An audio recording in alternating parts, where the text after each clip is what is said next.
안녕하세요. 오늘은 구원의 시급성에 대해서 말씀을 드리고 싶어서 영상을 찍게 되었습니다. 구원의 시급성. 제가 무엇이 가장 중요한가? 제가 예전에 알던 어떤 분이 있었는데요.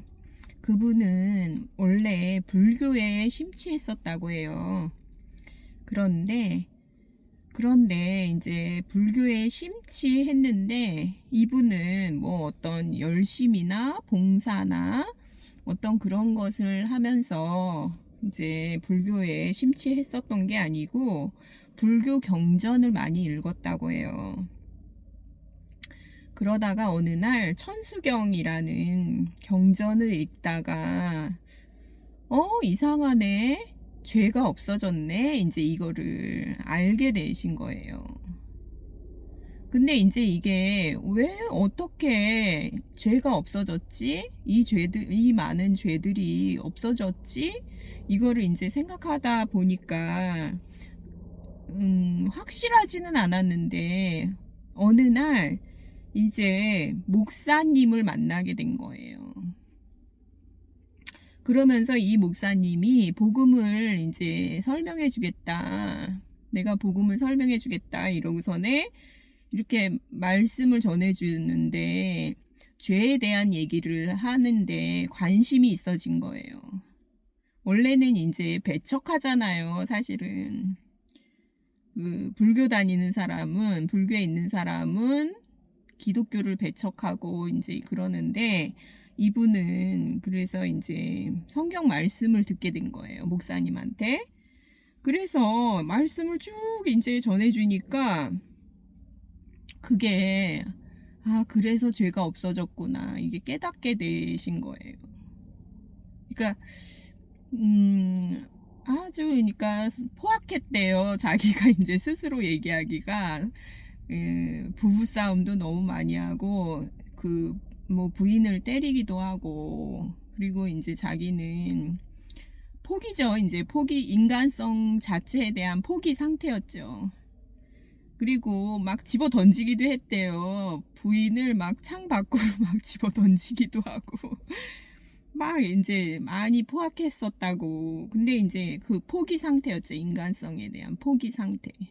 죄는 많으면 많을수록요, 연쇄작용처럼 그냥 포기하게 돼요.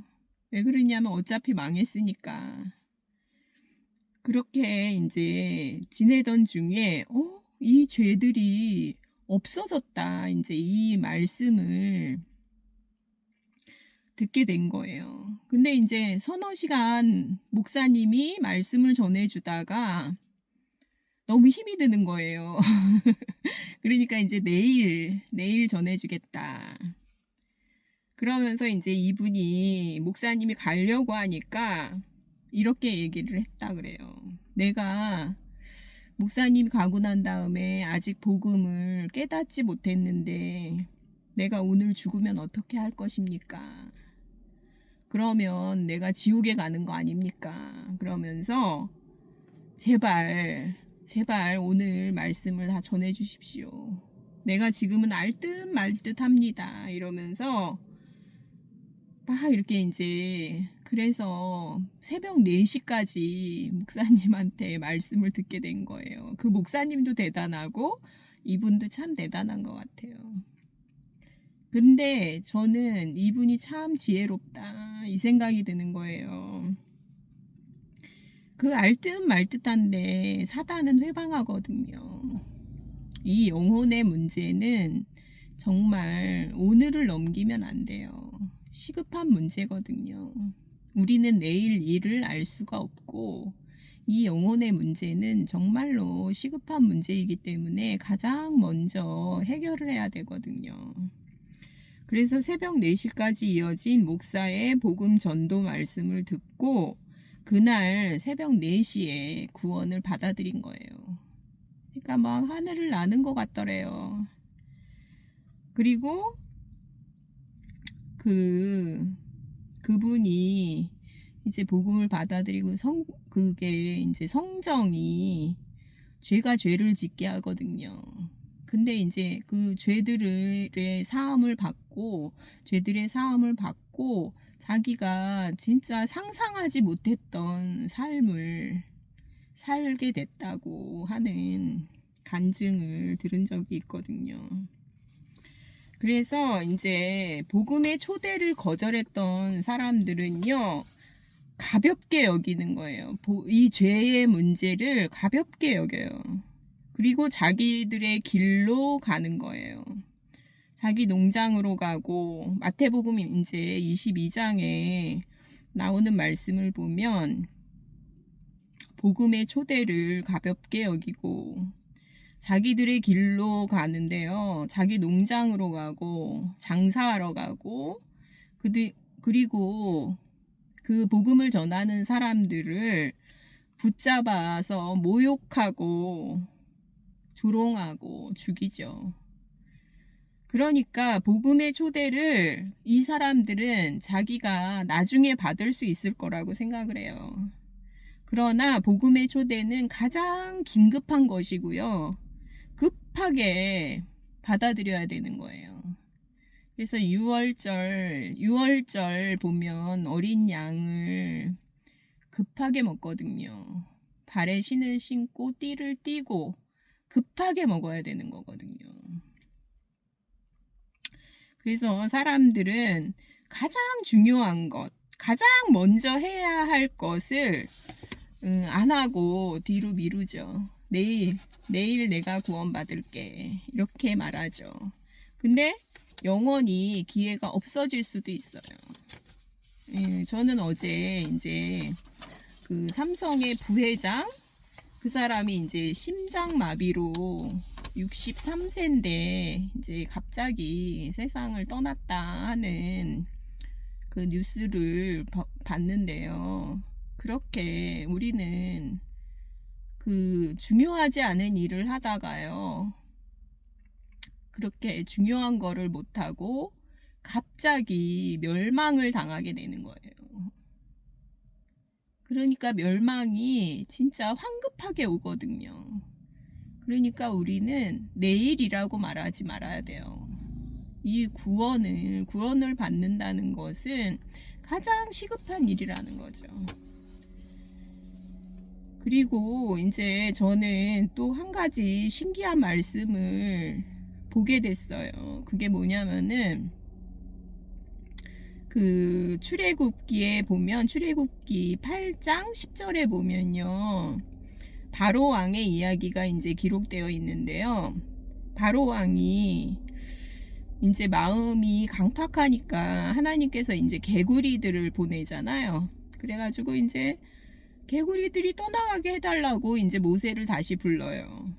그런데 모세가 물어보더라고요.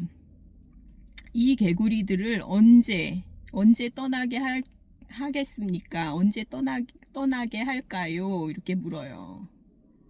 그러니까 바로가 뭐라고 대답을 하냐면 내일 떠나게 해주세요. 이렇게 대답을 해요. 출애굽기 8장 10절에. 참 이상한 대답이죠. 우리는 뭐라고 대답할 것 같아요?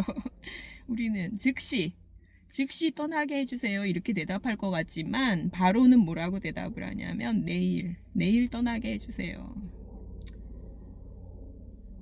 바로는 개구리와 하루 저녁 더 보내려고 하고요. 하루 저녁 더러운 냄새를 더 맡으려고 해요.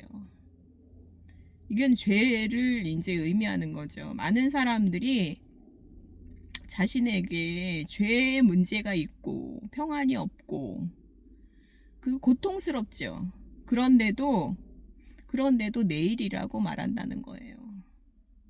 우리는 그 구원의 시급성을 알아야 되고요. 이게 가장 중요한 문제라는 거를 알아야 된다는 거죠. 그리고 이제 저는 예전에 보헤미안 랩소디 그 영화를 본 적이 있어요. 근데 이제 이 세상에서 이 세상에서 가장 시급한 문제가 무엇인가, 그거를 이제 생각하게 됐어요. 이 영화를 보면서. 그러니까 하나님은 죄인들을 사랑하시죠. 죄인임에도 불구하고 사람을 사랑하시죠. 그런데 그 범죄와 죄책으로 인해 우리가 하나님을 떠나 있는 거예요.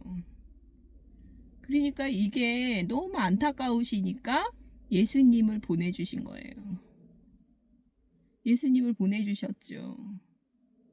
그러니까 이제 책임은 우리에게 있어요.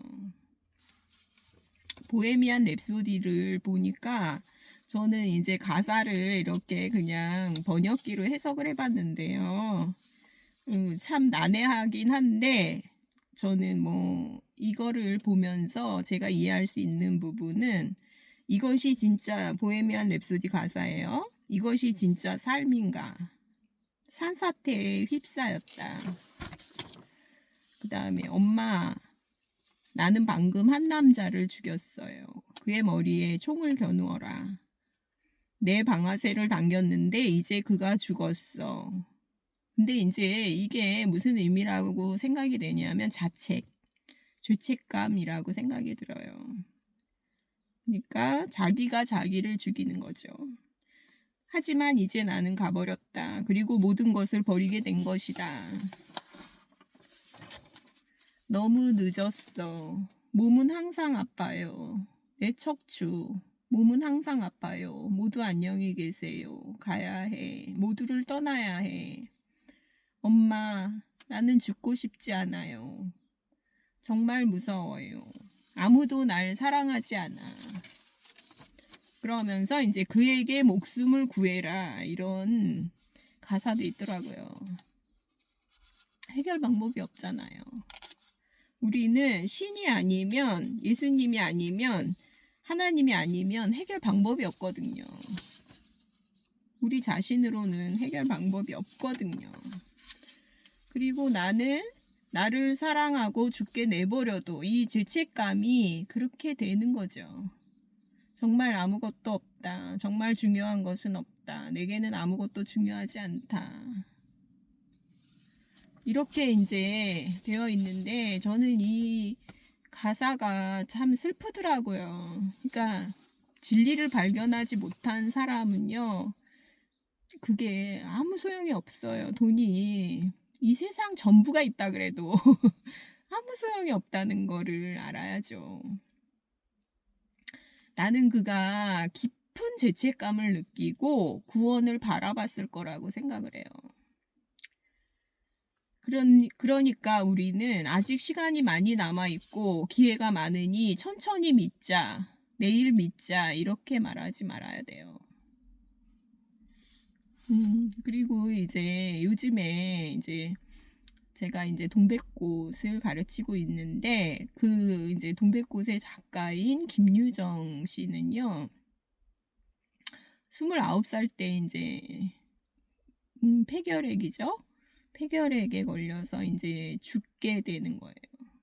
죽음 앞에서 이 사람은 구원을 바라봤거든요. 그 김유정 문학관에 이제 가보면 어떻게든지 살고 싶고, 그 다음에 구원을 바라보는 그 간절한 마음이 그 글 속에 이렇게 들어있더라고요. 그러니까 그게 건강하고, 우리가 건강하고 지금 충만할 때, 젊을 때 참 예수님을 구주로 받아들인다는 것은 엄청난 축복이죠.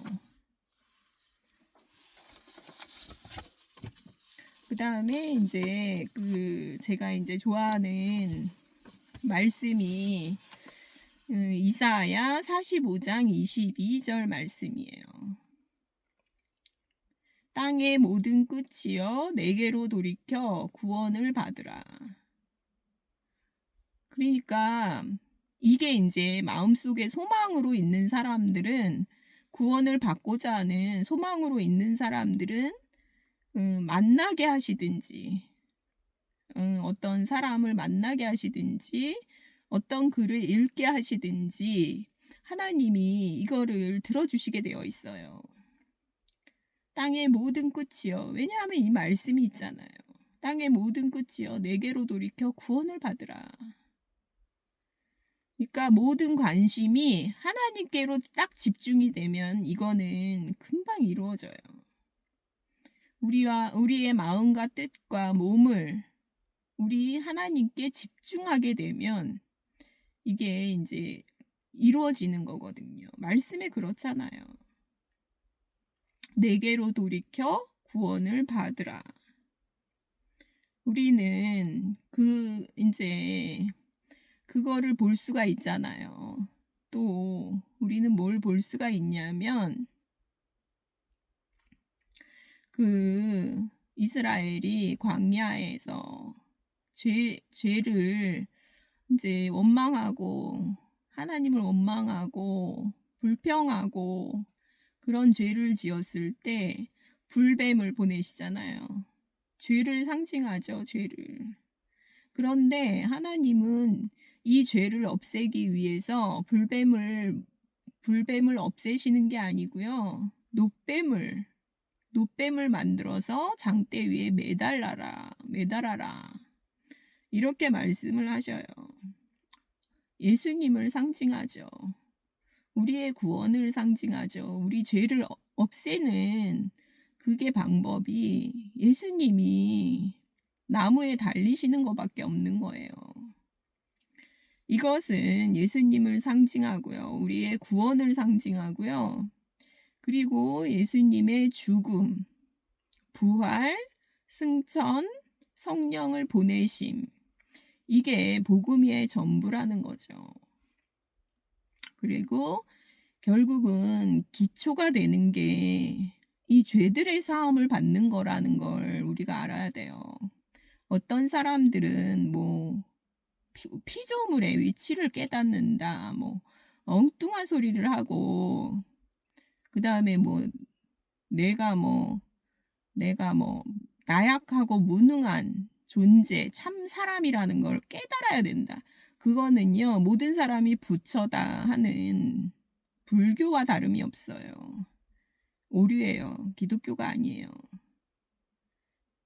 이거는 우리가 대속함의 진리를 반드시 알아야 되고요.